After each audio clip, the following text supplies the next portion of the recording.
watching The High Road with me, Keith Warren, brought to you by Timber Creek Outdoors.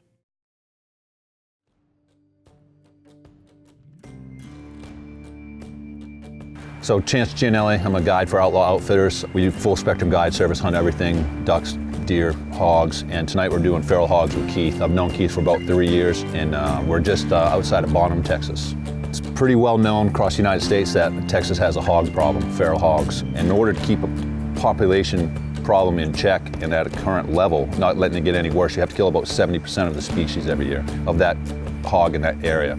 So basically the easiest way to remove hogs is in the evening. So, you know, we have Pulsar linked up with us right now, and we use Pulsar thermals to hunt hogs at night. It's the easiest. The hogs are easily identifiable at night with the thermal, and it allows us to stock up and actually eradicate them. The best time of day to actually hunt feral hogs is nighttime, and it takes special equipment. Let me tell you about the gear that I'm going to be using. Starting on the muzzle, I've got a suppressor. Okay, fully suppressed rifles. We're going to all be shooting suppressed equipment, but this suppressor is provided by the folks at Silencer Shop. It's mounted on a Nemo. This is an AR-10, a 308 rifle, and it is a unbelievable accurate rifle. You'll notice it has Timber Creek gear from stem to stern on it. It's a beautiful rifle, but what makes the entire rifle so efficient at nighttime is this unit right here. This piece of equipment is made by Pulsar. It's called the Pulsar Trail Rifle Scope that records audio and video. And folks, when you put this combination together, you have one effective machine. I'm Matt Hampton, Territory Sales Manager with Pulsar Night Vision and Thermal. I'm here today with a few of our thermal options. Here today I have the Trail XP50 weapon sight. Our Trail runs off an 8 to 10 hour removable lithium-ion rechargeable battery. You have onboard audio and video recording capabilities, and you can mount it on any weapon system. Now I want to show you the Helion. The Pulsar Helion is our handheld thermal imager. They also use the 8 to 10 hour removable lithium-ion battery. I also do Wi-Fi and video just like our Trail series. Now I want to show you guys something that's new to hit in the market for 2018. This is our new Pulsar Accolade thermal binoculars. The Accolade is going to use a 2 eyepiece system on a single thermal objective lens. Also uses our 8 to 10 hour lithium-ion batteries with the same Wi-Fi and video recording capabilities as our Trails and Helion units. If you'd like more information on the Pulsar Accolade or any of our other Pulsar units, please check out our website, pulsarnv.com. So on this hunt, we're going to be going after hogs just outside of the little town of Bonham, Texas. And we'll be hunting with an outfit called Outlaw Outfitters. Specifically, our guide for this trip is going to be my buddy Chance Gianelli. And regular viewers of the show may remember me hunting with Chance a while back where we went down to Matagorda and we filmed what we called the Matagorda Massacre. And Chance is a master at putting people on hogs. But the most important thing that we have to do is we have to talk about safety every single time we go out on a night hog hunt. So a lot of people want to take in, they question the whole idea of hunting at night, how safe it is. Safety is utmost importance though, you know. We shoot on countdown. Before we move from that position, we verify verbally, hey, all the guns are on safe. A lot of communication goes on, and it's high-paced action sometimes. You know, sometimes you just have that single boar, you can walk right up and get him, and other times you might have 30, 40 pigs 50 yards from you. But everything's safe, under control, and you're under supervision of a guide that's standing right there with you the whole time. So the last time Chance and I hog hunted, it was unbelievably good. The conditions were perfect, and anyway, we just crushed them. We're down near the Texas coast trying to put a dent in the wild hog population. So far, it's been a productive night. But the night is still young, and we've got lots of ammo. This wasn't a hunting again. You know, we're trying to eradicate hogs out of this area. Again, these are, you know, they're nuisance animals. There's no season, no regulation on how many you can kill, but we're doing our part.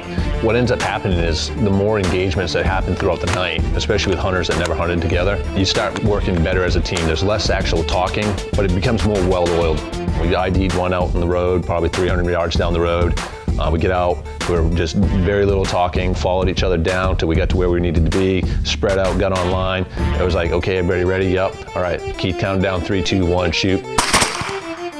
3 shots rang out like one, and that hog hit the ground hard. When you execute them down like that, well, in that countdown drill, 3, 2, 1, shoot, it's just a high probability hit. What if somebody, pulled the shot, or it puts the animal down quick, it allows us to pick it up and move on to the next one real fast. So one of the advantages with the thermal capability, you can also, obviously, when they're in the open field, you can see them. When they're in the tree line, though, and they get in the trees, the rocks and the trees, they produce a lot of heat as well. So in the wood engagements, in the woods, it's kind of hard. We got into a pretty good sized sounder, which is a group of hogs, and they walk just maybe 10 yards into the tree line. And we get out and maneuver out on them, spend an hour, kind of getting on them, and you could see them. They weren't far in the woods, but we just couldn't get clean shots, and it just didn't happen. It seems like the branches and just the terrain, it's too much work to try to get them then and educate them and spook them versus just let them ones go, find them in the open, and or a single bore by itself that you can maneuver on. Because if you get them in the open, it's much easier to make more ethical shots. You get less chance of a ricochet off a branch, and be able to harvest the animal more ethically.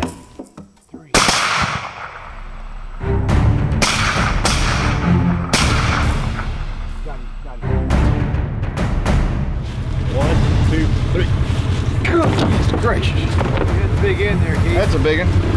If you're wondering what happens to all these hogs, we're taking them to a real special place because nothing goes to waste. But now we've got more of them to get. You are not going to believe the carnage that just took place in this field. The night is young, and this place is covered up with hogs. This whole region in Texas is covered up. We snuck up, the wind was perfect, right in our face. We snuck up, got about 60 yards from them, and we went to work on them.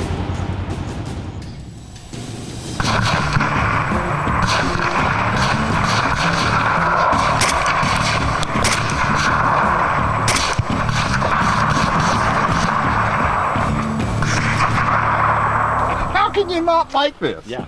I mean, how can you not like this? So it was getting close to the end of the night, and we'd ID'd this really big boar, and we get out to maneuver on him, and we came up on a canal. It's 30 feet across, and who knows how deep.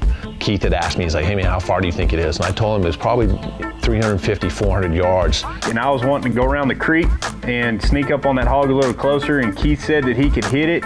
I didn't believe him. Keith said, well, I got the 308. He's got the capability to put more kinetic energy on that hog at a longer range. Okay, I'm on him. Here goes. Hit him. He did. Are you serious? He did. No way. This shot was 300 plus yards, and Keith dropped him on the first shot. Wow. That's Keith's awesome shooting, but in order for good shooting, you have to have good equipment. That's why Keith is using the Nemo 308 rifle. Wow. We've tipped over a bunch of hogs tonight, but this one right here was a pretty good shot. With thermal, it's real hard to tell the distance, and the best we can guess is about 300 to 400 yards out here on a flat. It's a nice big boar. You can take a look at his teeth. I mean, he's got exceptional cutters on him. He's probably 175 pounds. As far as a rifle that I'm shooting the executive order. It's made by Nemo, and the caliber is a 308. As far as the ammunition, I'm shooting 155 grain Freedom Munitions ammunition with an AMAX bullet, and it thumped this guy over instantly. Shot placement as well as the right bullet selection gets it done every single time. But this is a real good one, and he's not going to do any more harm to anything. Now it's time for Gear Care, brought to you by the Lucas Oil Outdoor Line. One of the questions people ask me all the time is there one particular product that they can purchase for using for cleaning and lubricating their firearm, regardless whether it's an AR, handgun, or shotgun? What would your answer be? That's too easy. Life's not easy. All these firearms that you see here have different needs. They're all similar, but they're all different. Right. So I have different lubricants and cleaning for procedures for each one of these. So that's what I'm looking for. So a great piece of advice would be, just like somebody does research, making sure they're purchasing the right firearm for whatever their needs are. I think you need to do the right research to make sure that you're purchasing the right lubricant and solvents for whatever your needs are. And Lucas Oil Outdoor Line makes a product for all your firearm needs. For more information on the Lucas Oil Outdoor Line, visit our website and join us on Facebook for more Gear Care tips. So the last time Chance and I hog hunted, it was unbelievable good. The conditions were perfect, and anyway, we just crushed them. And so this time the conditions aren't really as good, so we got our fingers crossed that we're going to be able to show Matt a good time. So we're coming up into the first few weeks of April, and it's a real important time of year to actually be out and removing hogs from the woods and from the fields. In order to keep a population problem in check and at a current level, not letting it get any worse, you have to kill about 70% of the species every year. All right, so we're good to go, and we're getting ready to head out. And the conditions, well, we're looking at conditions saying, you know, they're not optimum, but hopefully the wind is going to give us a break, because what I found with hogs is if the hogs smell you, you're done. You might as well go like trying to go caribou hunting in the shopping center, because you're not going to do any good. Hogs have got an unbelievable sense of smell, and so it's for that reason we always want to hunt with the wind in our face. And it just so happened the wind was variable at best. We got out there at the perfect hour. I mean, we took off, and I mean, we looked and looked, and we had the thermals, and we were scanning the fields, and we were putting the miles on the buggies. We finally out in the distance saw one lone boar, and it's like, giddy up. Thank God we got one hog anyway. The only thing is we had about 300 yards to close the distance. And the thing is that with hogs at nighttime, what I found, even if you're using thermal, a good thing to keep in mind is what you want to do is if you can see them with your naked eye, they can see you. We continue to close the distance, get in there. Now all of a sudden it's like, you know what, I'm looking out there and thinking maybe I can just barely see him without the thermal. I mean, but it's like, you know what, I think we're close enough. I mean, we're all rock solid, so it's time to get set up and get ready to shoot.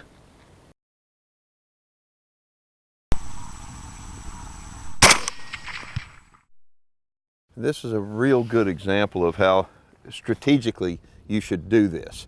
And then this is the first one we've come across, and we put in several hours just looking for him. So what we're going to do, we're going to take care of him, but I want to show this guy to you. Look at this thing on his side. It's almost like it is an abscess. Don't know what caused it, but it's full of pus. It's a great big nasty sore of some kind. It's already leaking a little bit. It's one of those things you just don't want to touch. Well, we're going to go ahead, we're going to get this guy loaded up and then head back to the main camp. I don't know if we're going to run across anything or not. If we do, it's in trouble. If not, then we're going to close it out, but let's load him up and see what happens. That's a good job, man. Yeah, no problem.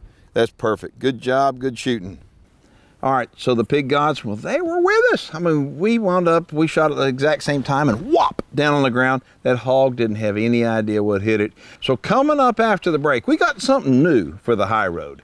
Maddie, my little girl, she's quite the cook, and she's going to be taking some of this hog meat and doing some wild fixins. Is this rolling?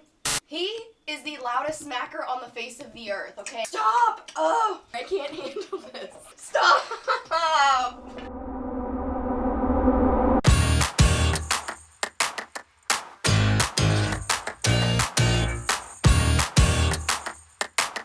Cheers. Howdy everybody, I'm Maddie Warren and welcome to Wild Fixins. One of my favorite hunts to go on is pig hunts. I've done that ever since I was a little girl, and now we've got night vision and thermal equipment, so we go year round, which means we have an endless supply of pork. So today I'm going to show you a pork recipe that has a little bit of a flair of Maddie to it. That just means it has my three main staples: meat, cheese, and spice. We're doing a pork backstrap that's going to be stuffed with jalapenos and cream cheese and then wrapped in bacon. So to start out with, you'll see that I've butterflied the backstrap open just to make it nice and flat, and it's going to make it easy to stuff. Our next step is to mix together a block of room temperature cream cheese and a can of jalapeno jelly. All right, now that we've got it all mixed up, it's time to get to stuffing. Okay, now we're going to roll it up and brush it with some olive oil, and you can just season it to your liking. And this is my go-to seasoning. It's called Mr. K's Original Spice, or Signature Spice. I like this because it goes on everything. You can literally use it on Bloody Marys, you can use it on any meat. I put it on popcorn, I put it on my potatoes, everything. So I strongly recommend checking them out, and they're family friends, so do them a favor. All right, our next step is to wrap it in bacon. Now that it's wrapped up real good, we're gonna get some butcher's twine to tie it off, just to make sure that the bacon is secure and that oozy, gooey cheese doesn't come out when it's on the grill. I'm gonna go heat up the grill, and that's its next stop. All right, while I'm heating up my grill, let me tell you about it. It's a Traeger, which means it's not just an ordinary grill. It bakes and smokes as well. So this is the only thing I'm gonna have to use today. If you don't have a Traeger, that's cool. You can still do this recipe and use a traditional grill and then just bake it in the after process. But I'm going to use this the whole time. So I'm gonna get it heated up right now, and I'm going to turn it on smoke to get it going, and then I'm going to turn it on high. All right, we've got our grill heated. We're gonna place this bad boy on there for about 20 minutes and then take it off, wrap it in some aluminum foil, and if you don't have a Traeger, stick it in your oven for 3 to 4 hours depending on the size of the backstrap. And then I'm gonna stick it back on the Traeger at 250 for about 3 or 4 hours. And we'll see how she turns out.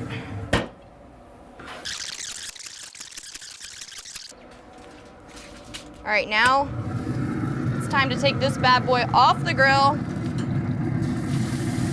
Woo, smells good. Wrap it up, and then I'm gonna stick mine back on the Traeger at 250 and leave it here for a couple hours, and it'll be time to eat.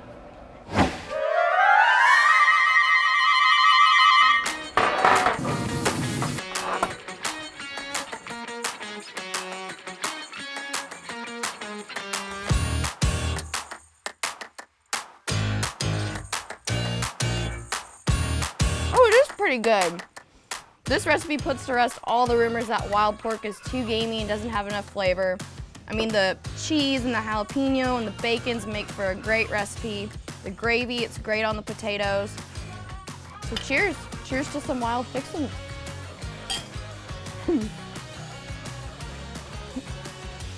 If y'all have any questions, comments, or suggestions, post them below and I'll make sure and get back with you. Until next time.